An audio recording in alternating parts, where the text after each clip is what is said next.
What's going on, trainers? I'm yocuppajoe, and this week, to complete a battle pass challenge, my team was trying to knock out Rotom as many times as possible. The current requirement is only to knock out Rotom 15 times, but originally the challenge was to knock out Rotom 60 times. So my team was grinding out that challenge for 7 hours straight, and while we were playing, we ran into a streamer who saw our Rotom strategy and said that this was the most disgusting strategy he has ever witnessed. When you are Rotom gaming and it goes well, it is a really powerful strategy. So I want to show off some of that gameplay here today and maybe help you guys complete that Rotom challenge in this week's Battle Pass. If you're wondering what items I was using in this game, I ran Buddy Barrier, Score Shield, and Focus Band on Crustle. If you want to know my recommended builds for any of the Pokemon, go ahead and head over to my Twitch stream, link in the description and in the first comment, and just go ahead and type in exclamation point and then the name of any Pokemon. My bot will go in there and tell you my recommended build for that Pokemon, even if I'm not live. So you can go over there, try it out right now, even if I'm not live, and go ahead and drop me a follow while you're over there. Now please enjoy the gameplay. So to start things off, we've got myself on Crustle and my friend Lassie on Ninetales headed up to the top lane, and our goal here is going to be to demolish this lane as hard as possible. My jungler Aiden on Cinderace is going to be coming up for both of the first two sets of bee spawns at 850 and 720, with the hope being that we're going to be able to destroy the enemy's top goal ring before Rotom ever even spawns in. Technically, we don't have to do all this to just complete the challenge of knocking out Rotom 60 times, but we don't just want to complete the challenge, we also want to win the games that we're playing, so we're using a strategy that we think complements the decision to go for Rotom over Dreadnought. We want to crack that top goal early so that Rotom doesn't just go for the enemy's tier 1 goal all the way on the outside. We want to send it even deeper to that tier 2 goal so that we can destroy that goal off of the very first Rotom. Now here comes Reboot up from out of the jungle to help us bully these enemy top laners and score on their goal. In this situation right here, we've got two ranged attackers and my Crustle walls coming out, so it's going to be really hard for any enemies in this top lane to survive, much less stop us from scoring. Now that our pockets are empty, we're going to turn around and refill our pockets on this bee spawn. Poor little Greninja really can't do anything to stop us. He has to use his dash just to get away from my Crustle walls. Even if the enemies were both alive and in this top lane, they would have a really hard time contesting the bees against us because, again, we have two ranged attackers to light up anybody who's brave enough to approach, and we've got my Crustle walls to make it harder for them to approach or run away.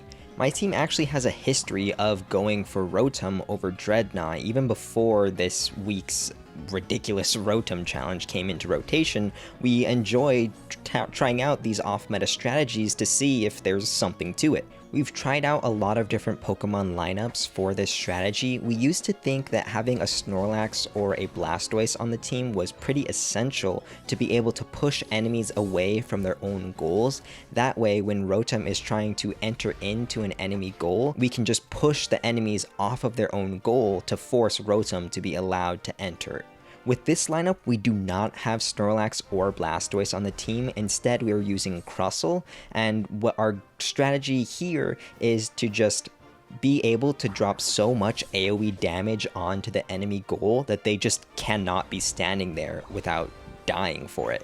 We're going to be throwing Crustle Stealth Rocks onto enemies, and Ninetales is going to be using Blizzard to drop more AoE damage on the enemy goal and just make defending an impossible task. Here's our jungler up here again to help make sure that we collect these bees and crack this top goal before we go for Rotom. Now, most of our pockets are emptied because we did just crack this top goal, so you might be wondering, how can we possibly hope to use this Rotom to crack the enemy's tier 2 goal if we don't really have enough points to actually accomplish it here? Well, if you take a look at the map, you can see that our Zeraora is making a rotation up to the top lane. Now that Zera coming up is going to give us the points that we need to break the tier 2 top goal. And boom, there you go. This is how my team opens up the enemy's base goal off of 1 Rotom.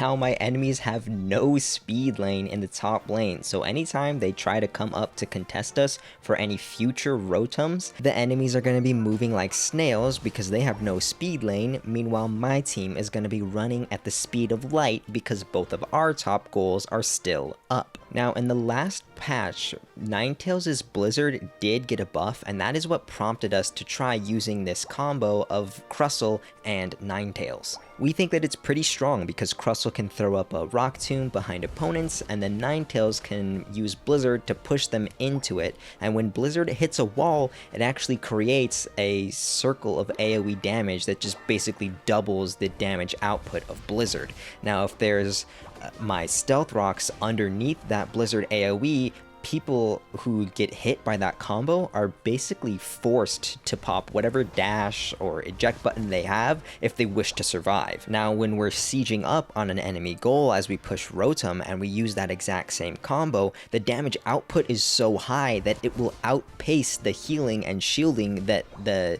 enemy's goals will give them, which in a way is kind of like turning off that enemy goal. I mean, it doesn't really turn it off, but it counters all the healing and shielding that it does. The highest number of Rotoms that you can knock out in one game is 3, and the way to accomplish this is to knock out Rotom as quickly as possible. If you're too slow knocking out Rotom, then there just won't be time for the 3rd Rotom to spawn in before Zapdos arrives on the map. So here you can see us absolutely annihilate this Rotom so quickly that the enemy Venusaur doesn't even react properly, and he still tries to ult it kind of hilariously.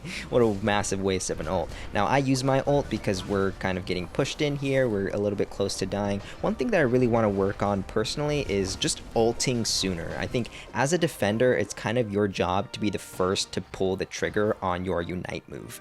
Get ready to see a massive big range strategy right here. As you are about to see, myself and Lassie on Ninetales are about to do what we call strategic feeding.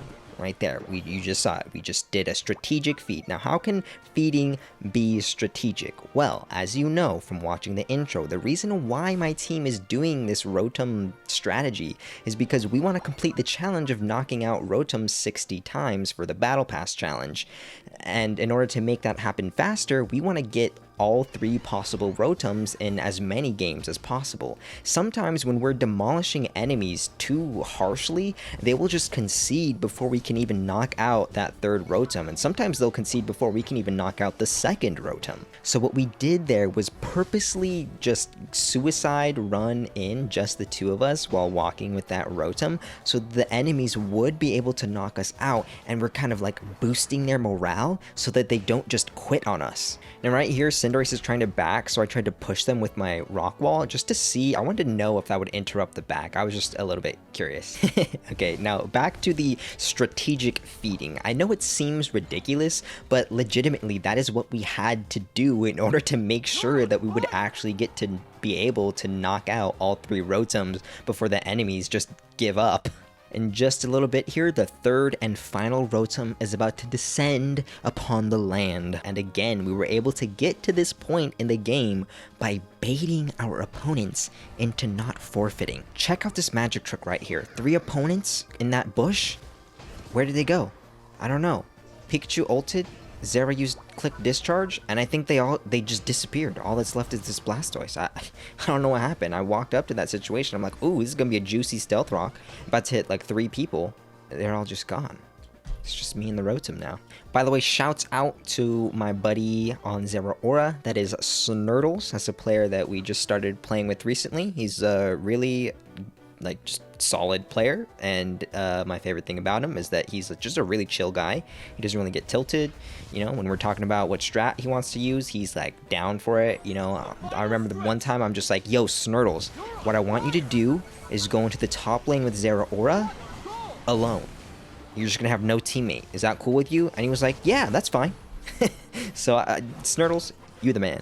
My team almost just threw this game. We tried to engage on them 4v5 before Pikachu was able to arrive. Luckily, Pikachu does arrive at the very end to clean up Venusaur, and then of course also the Blastoise. Pikachu versus Blastoise. That's a winning matchup in the mainline series because electric type versus water type. That's a type advantage right there for Pikachu. In Pokemon Unite, there are no type advantages, so you know, Lance, my boy Lance on Pikachu, he won that through pure skill and skill alone.